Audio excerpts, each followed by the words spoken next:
Hey Glam Fam, welcome back.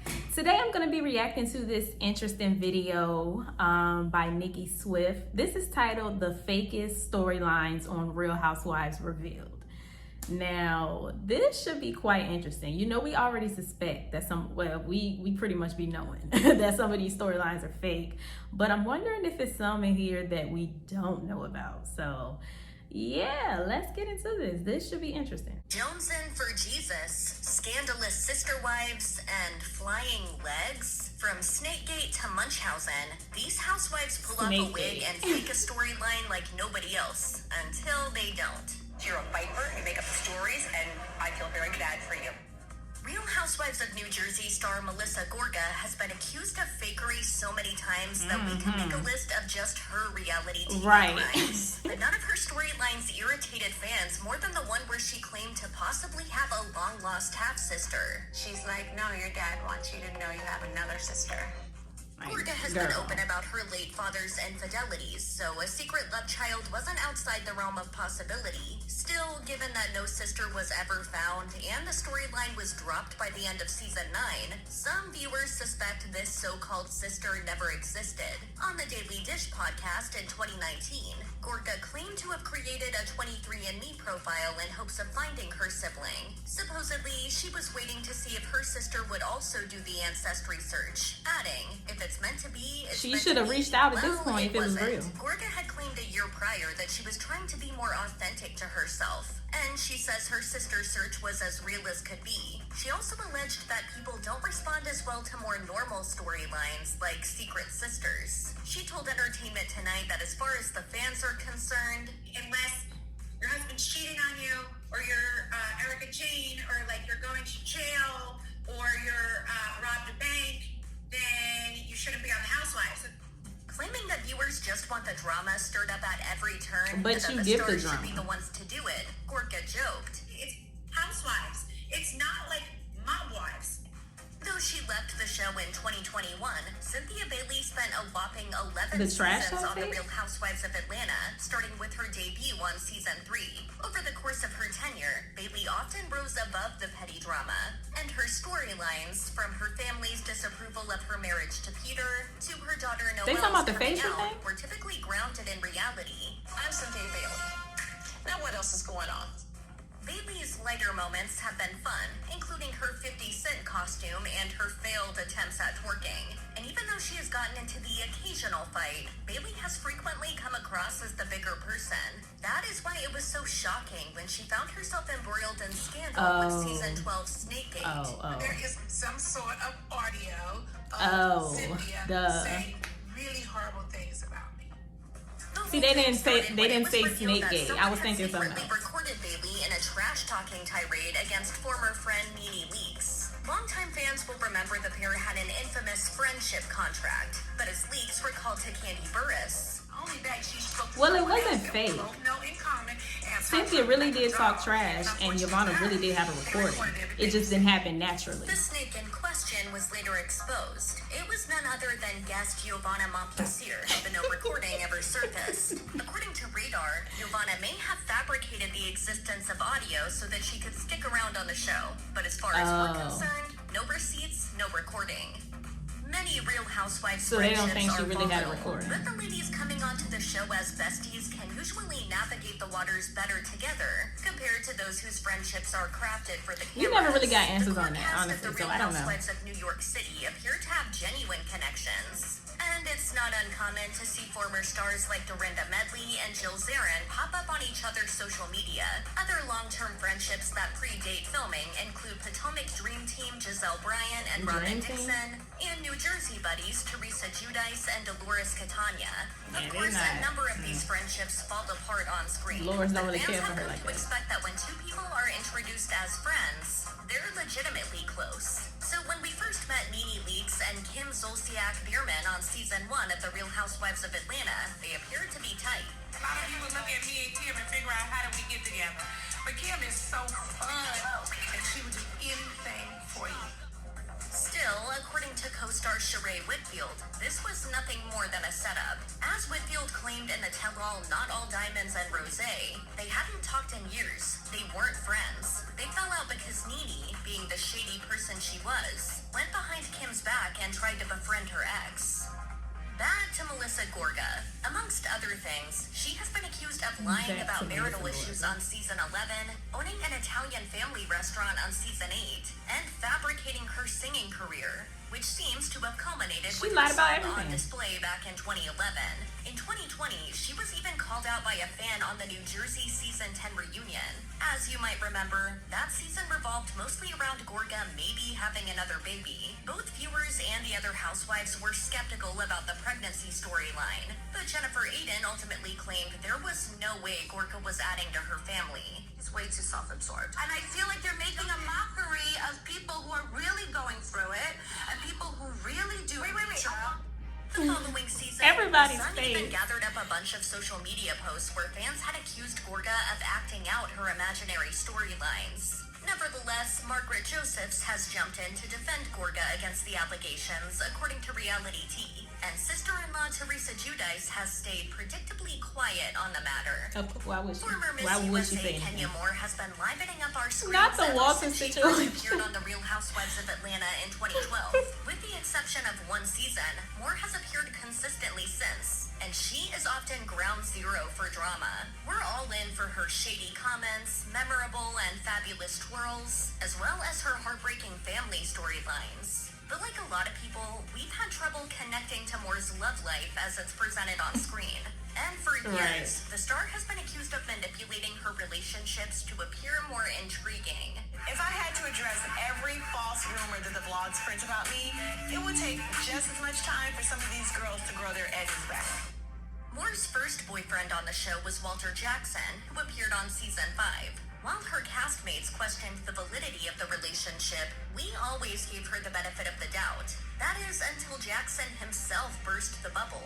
In a 2012 interview with Atlanta's V103, Jackson claimed that Moore had asked him, "What if you play my boyfriend on the show? I'm laid back. They did a great job. I'm not here to bash the show. It was our secret." Now it just seems like our relationship is just getting weirder by the moment. Moore, on the other hand, has clung to her Yeah, claim that her everything was relationships real, do be telling off, to Fab like, at the time. Walter's they don't be recent statements connecting. are completely false. Okay, Kenya. Maybe we would be less skeptical of Kenya Moore's dating history if there wasn't a pattern of rumors about the men she brings on the show. She has consistently faced charges of fakery when it comes to her love life. Charges Her of marriage and fakery. divorce from Mark Daly aside, her other boyfriends have either been elusive or have come out Yeah, against no, her I think in the Matt press. was real, I but never he thought was Matt would a drive nut 3.5 job. hours and 200 miles to force me to talk to him. Well, Mark was According to real too, Reality Tea, you know. her one-time But he boyfriend was Matt allegedly manipulative. claimed that he was used for a storyline, and a man named James Freeman I has don't even made remember similar him. claims. Freeman's wife even told Radar that Moore made up an engagement after meeting Freeman on Millionaire Matchmaker. But the star's most peculiar romance revolved around a mysterious African Didn't she say prince she's that she been- may or may not Did she say she's been like proposed to or engaged like a huge amount of times or something? I remember she had said something like that. But anyway, have dated. As She was Walter probably Jackson lying. told the Daily Mail, she talks about an African boyfriend, but nobody on the set or in the cast says they have ever seen him. Everybody I had am an still African close boyfriend. friends with a lot of the stars on the show, and it has become a bit of a joke. No one believes he is actually real. Moore sticks by her story that she did date an African man, and the blog Tamara Tattles guessed it could have been Fucking water is Nigerian across the Devonge, street. except for the fact that Devonge is not an actual prince, and he denies any romantic involvement with Moore. It's rare for a cast member to admit to falsifying a storyline without anyone already pointing a finger their way. But that's what New York star Carol Radziwill did when she discussed her friendship with Tinsley Mortimer on Jenny McCarthy's radio show in 2019. Radziwill had previously alluded to her friendship with Mortimer being enhanced for the cameras, and she brushed off the relationship during her final reunion. But the McCarthy interview was the first time she went into depth about the inner workings of production. Tinsley and I weren't really clicking. Claiming that none of the cast wanted to get too friendly with Mortimer, she explained that she defaulted to being the only one who would willingly shoot scenes with her. I had fixed her up with this guy I knew, so it was it seemed like an easy way to to do scenes together. Radziwill claims that producers encouraged them to film together and were the reason she stayed with Mortimer in the Hamptons. After filming, I never spoke with Tinsley. Mortimer then claimed on Watch What Happens Live that the pair had talked on the phone and that she was hurt by the allegations. But that didn't stop Radziwill from dishing on the non-friendship once again when she stopped by the Juicy Scoop podcast in 2020.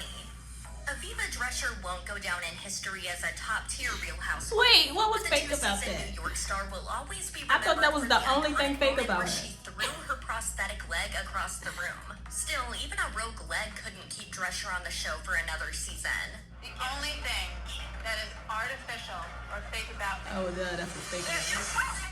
It was an ironic statement, given the subsequent reveal that the whole thing was artfully planned and artificial. At the time, Drescher claimed that the leg toss was a spur-of-the-moment decision, revealing at the reunion that she didn't know she was going to do it, but her cast members didn't buy it. And in 2015, Bustle reported that Drescher even warned a producer she may unhook her prosthetic leg. Then in 2020, Drescher's ex-husband Harry Dubin told the Behind the Velvet Rope podcast, "I'm sitting at the bar and she's sitting there in the lounge where they're filming. She comes out and says, 'Harry, you Well, gotta it's help not like me. she I'm told gonna her throw what to my say.' leg on national television and you pick me up and carry me out of the scene and tell them what kind of people are these.' Well, it sounds like this That's why they were all storyline no laughing at longer her. has, legs.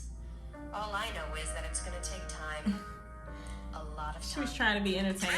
isn't Well, the she only did. Real Housewife of New York City with ties to Harry Dubin. In fact, Dubin has reportedly dated or slept with at least 4 of the cast. In addition to his marriage to Drescher, Dubin has been linked with Luann de Lesseps, Sonia Morgan, and Ramona Singer. Morgan, at one point, even seemed to be head over heels for Harry. But in 2014, Us Weekly reported that a promise ring scene between Dubin and Morgan had been staged for the cameras. Though Dubin clearly said the ring was not the ring, he still suggested a real engagement wasn't far off. Sources told the outlet that the entire scenario was actually orchestrated by Morgan and Ramona Singer. Dishing, when Ramona got to the party, she got the ring from So ex-husband he was with Mario 4 and gave it to Sonia, housewives on who the gave it same to Harry show? so they could stage the proposal. After they shot it, Sonia gave the ring back to Ramona. It was only for the scene. Morgan denied the allegations to Radar, but they resurfaced in 2021 Did they ever when fight former over him? New York star Heather Thompson opened up about the ring scene, telling the Behind the Velvet Rope podcast, and we were spending all this time on this, thing that I thought was kind of just a joke. From drunkenly stomping on a glass tray at Ramona's birthday party to also drunkenly knocking out a tooth while ripping off a strange man's shirt, Sonia Morgan is nothing if not entertaining. Oh, Much of she's what crazy. she does on The Real Housewives of New York City appears to be real and genuine. I mean, they're all and her crazy. big I heart know and this. zest for life are ever apparent. But nothing has been sadder to watch than Morgan's attempts at business. And this is where fans have had trouble connecting with the lovable star. Like many who have come before her, Morgan has made numerous attempts at launching products to capitalize on her fame. She was even able to get her clothing line into Century 21 before the store shuttered amidst the pandemic, according to People. But Sonia by Sonia Morgan fashion aside, Morgan's other businesses appear to have been nothing more than a joke. She launched Tipsy Girl Sparkling Rosé, a line that went nowhere but created a big storyline, after Skinny Girl creator Bethany Frankel labeled it as a cheater brand. for I the knew daily that dish. sounded familiar. Amy I Cohen couldn't once put my told finger People on that it. Tipsy Girl was the most absurd business to be featured on the She stole franchise. her brand. But even Tipsy Girl was more legit than Morgan's toaster line that never happened. As Carol Radziwill told the podcast In My Heart with Heather Thompson, she had no intention of making a toaster oven. It was just a funny storyline for the show. The Real Housewives of Salt Lake City was on fire for season 2, and it's likely that Jenny Nguyen would have played a large role in season 3 had her hateful social media behavior not been exposed. According to Page 6, Was she racist Bravo or fired something? Nguyen in January 2022 before the second season had even wrapped. To her credit, Nguyen gave us some good moments, like when she cooked with her kids, or when she reacted to Jen Shah's shocking arrest by eating Shah's snacks. But even so, she will likely be remembered for her problematic social media posts, her beef with Mary M. Cosby, and her supremely questionable sister wife storyline. What if you get a sister wife? Are you serious right now? Fans weren't exactly buying it when Newman's husband Dewey casually proposed adding another 'cause she wife to didn't their seem marriage mad while the enough for couple me. were on a date. Things got even more suspect when it was connected to Dewey's desire for another child. The couple experienced a multitude of miscarriages, but barely considered other options like surrogacy or adoption.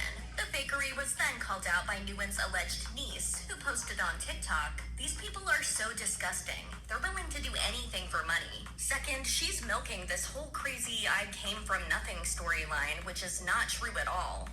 Consistently at the bottom of the barrel, The Real Housewives of Dallas was put on ice after ratings nosedived to their lowest during season 5, according to The Sun. But despite all of the struggles, the series still managed to gift us some stellar storylines over the years. Even so, one polarizing cast member, Carrie Duber, has spoken out about the artificial nature of the show and the lengths she went to in order to land some airtime. Duber, who was a main cast member for the first 3 seasons, and her husband, Mark, stopped by Everything Iconic with Danny Pellegrino in 2020. There, Mark admitted, "The Laser Center kinda started as a goof to have a storyline for season 2. And I'm like, the only way that I'm gonna let you play that storyline is if you really get your ass in there and run something, and then I'm gonna go with it." I'll just do all the work myself.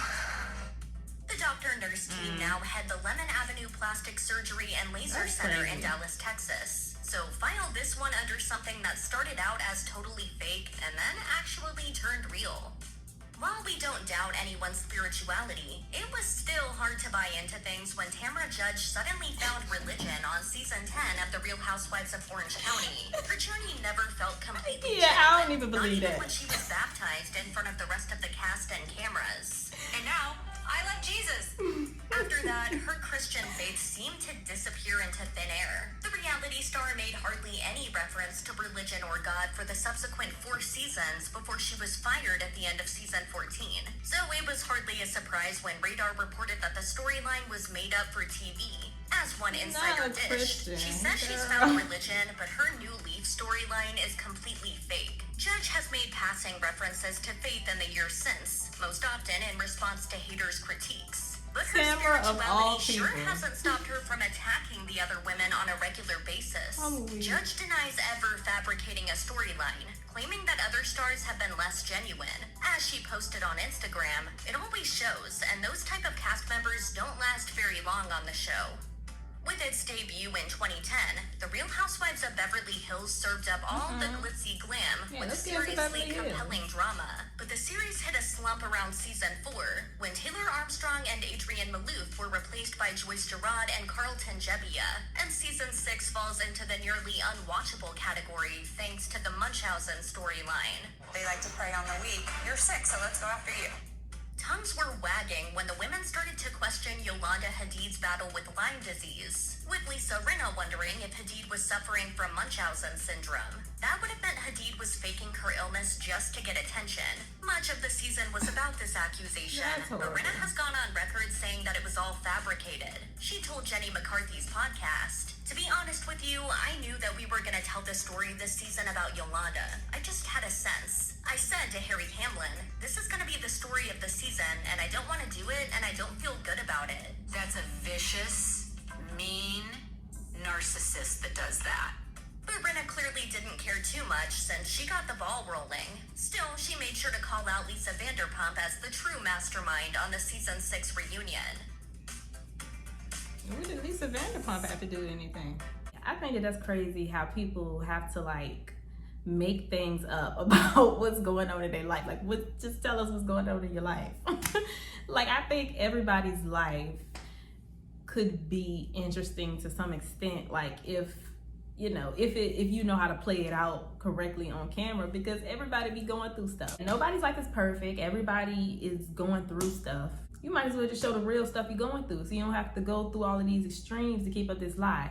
But what it is people probably are embarrassed about the real things that they go through. That's probably what it is. So, they know they can't appear perfect, so then they have to make up something else to cover up. That's probably what it really is. But the thing is, I think the worse your story is, like, the more people love you because it's more relatable and they respect the honesty and the transparency. So I don't know. I don't understand people going on reality TV and not wanting to talk about their life. like you could just not go on TV. But yeah, those are my thoughts about that. Y'all let me know what y'all thought in the comments down below. Let me know some moments that you thought was gonna be on there that wasn't. Let me see. Was there a fake moment? They didn't put any of Portia's fake men, especially Duke. That was just the fakest relationship ever. When she was doing like the cheerleader, what was his name, Duke? When she was being a cheerleader and stuff.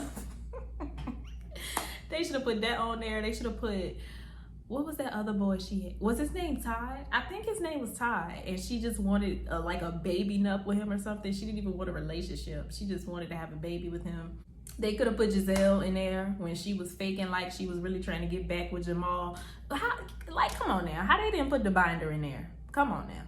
But yeah, y'all let me know some moments that they forgot in the comments down below. Stay happy, healthy, and all of that good stuff, and I will see y'all in my next video.